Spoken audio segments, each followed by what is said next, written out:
Historia y elaboración de la cerveza.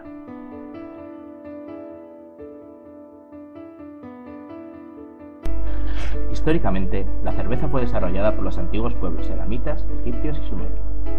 Las evidencias más antiguas de la producción de cerveza datan alrededor del 3500 a.C. y fueron halladas en Molín Tepe, en lo que hoy en día llamamos Irán. Según la receta más antigua conocida, el papiro de Zósimo de Panópolis del siglo III, los egipcios elaboraban la cerveza a partir de panes de cebada poco cocidos que dejaban fermentar en agua. En el Antiguo Oriente, en cambio, se usaba arroz y bambú.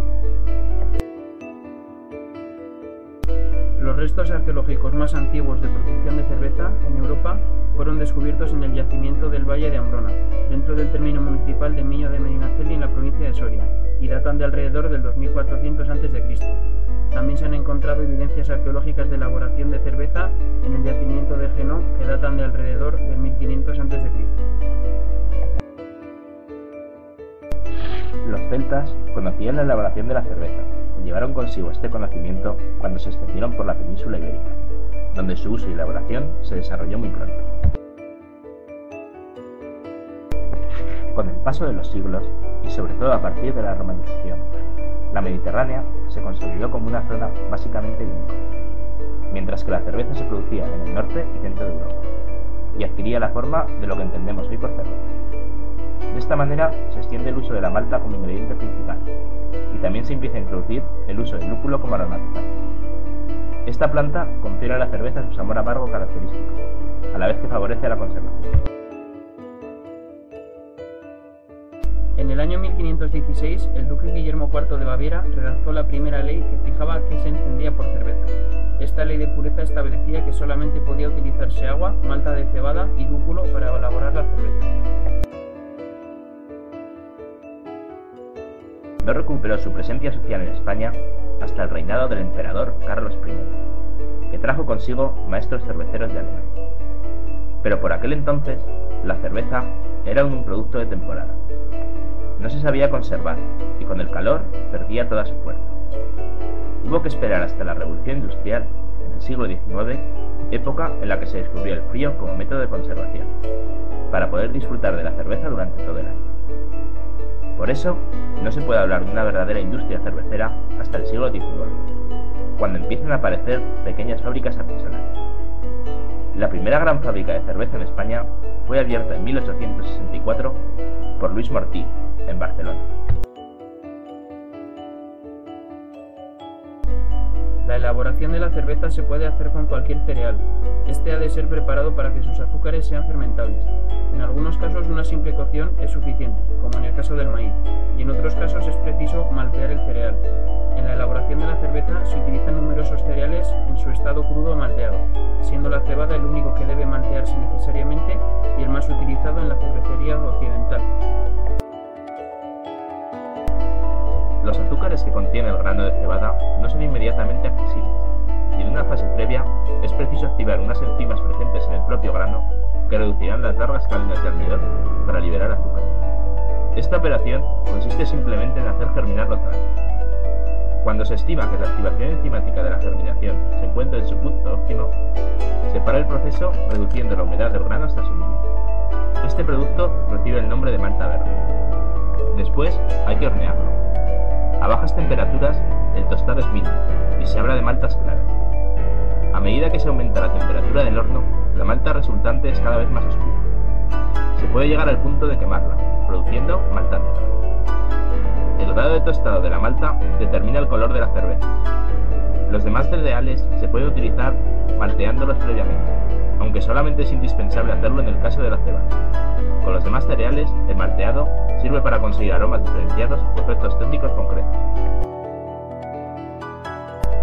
Los diversos cereales que se utilizan para la cervecería presentan cada uno variedades botánicas que multiplican las posibilidades de elección del elaborador. Actualmente pueden encontrarse en el mercado hasta 60 tipos diferentes, cifra que aumenta considerablemente si tenemos en cuenta el malteo casero. Básicamente los cereales se distinguen en 4 categorías.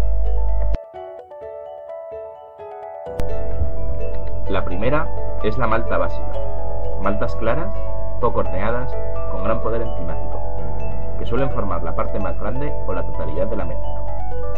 En concreto, estas maltas son llamadas Lager, Pale o Pils, según el fabricante. La segunda son las maltas aditivas. Son maltas de color que va de ámbar a negro, muy horneado y con poco o nada de poder enzimático. Suelen ser usados en pequeñas cantidades para incidir sobre el color o el gusto de la cerveza o por algún motivo técnico propio de la elaboración. Hay entonces una gran variedad, entre los que citaríamos las maltas negras, maltas chocolate o maltas tostadas. Las terceras son las maltas mixtas. Estas maltas están más tostadas que las maltas base, pero conservan propiedades enzimáticas suficientes al menos para sus propios azúcares, de manera que pueden ser usados como base o como aditivos. En esta categoría encontramos las maltas de color caramelo y ámbar, conocidos en Inglaterra como maltas cristal y derivados, y en Alemania como maltas caramelo. En esta área existen dos maltas caramelo particulares llamadas Múnich y Viena, muy importantes en la cervecería de esos países.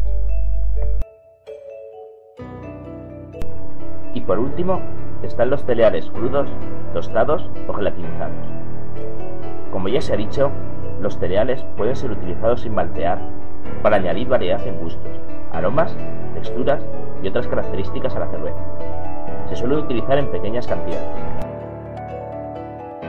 Actualmente, en la elaboración occidental de la cerveza, el aditivo principal que se utiliza para hacer de equilibrante al dulzor de la malta es el lúpulo. De esta planta se utiliza la flor hembra sin fecundar. En la base de sus bracteolas hay unas glándulas que contienen la lupulina, que es el ingrediente que aportará a la cerveza su sabor amargo y los aromas propios. Del amargor son responsables los ácidos amargos y los aromas proceden de aceites elementales constituidos en especial por compuestos bastante volátiles y delicados, a base de ésteres y de resina. Existen numerosas variedades botánicas del lúpulo, que son objeto de investigaciones intensas. El lúpulo es la causa de la estimulación del apetito que produce la cerveza.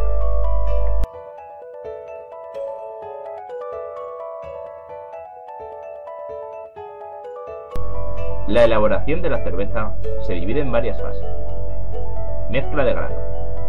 Esta etapa consiste en la mezcla en seco de los diversos granos malteados o no que intervienen en la receta.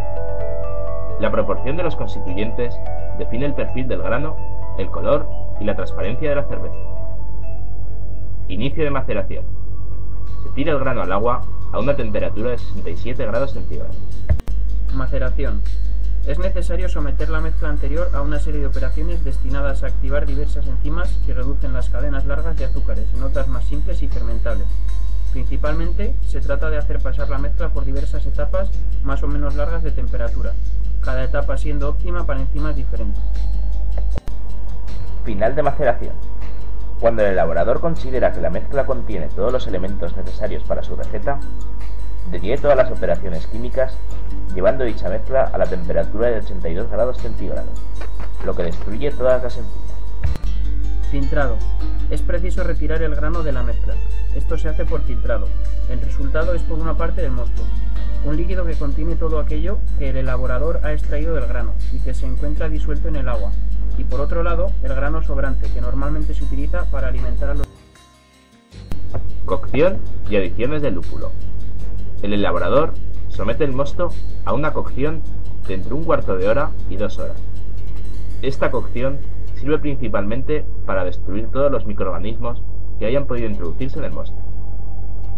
Tiene también otras funciones técnicas como el control del pH del mosto. Durante esta etapa se introducen los lúpulos. Los que aportan principalmente amargor se añaden al principio, mientras que los aromáticos entran al final de la etapa, ya que al principio resultarían volátiles. Acabada esta operación, se procede a retirar los restos de lúpulo. En este momento, el mosto es un caldo de cultivo que podía infectarse rápidamente. Refrigeración.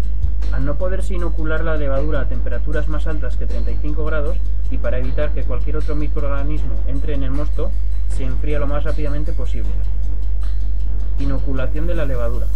El elaborador introduce el cultivo de la levadura que él mismo ha desarrollado o que ha obtenido en un banco de levadura. Fermentación. La levadura primero se reproduce muy activamente, consumiendo el oxígeno contenido en el mosto. En esta etapa se puede ver una gran cantidad de espuma y un importante burbujeo. Cuando se acaba el oxígeno, la levadura empieza a consumir el azúcar y lo transforma en alcohol y anhídrido carbónico. Estas etapas pueden durar entre 1 y 3 semanas. Al final de este tiempo, las cervezas de baja fermentación industriales son filtradas, pasteurizadas, envasadas con un añadido de CO2 y distribuidas. Segundas fermentaciones. Las cervezas más artesanas son envasadas con adiciones de azúcar o de mosto y de levadura fresca. Esto provoca una segunda fermentación en la botella, responsable de la efervescencia de la cerveza. Maduración. Normalmente las mejores cervezas reciben un tiempo prudencial de maduración en ambientes controlados para favorecer la segunda fermentación y el desarrollo adecuado de gustos y aromas. El tiempo de maduración puede ir de 2 semanas a 3 meses. Algunos tipos de cerveza ya hechos para ser madurados durante mucho tiempo pueden ser sometidos a maduraciones de hasta 3 años.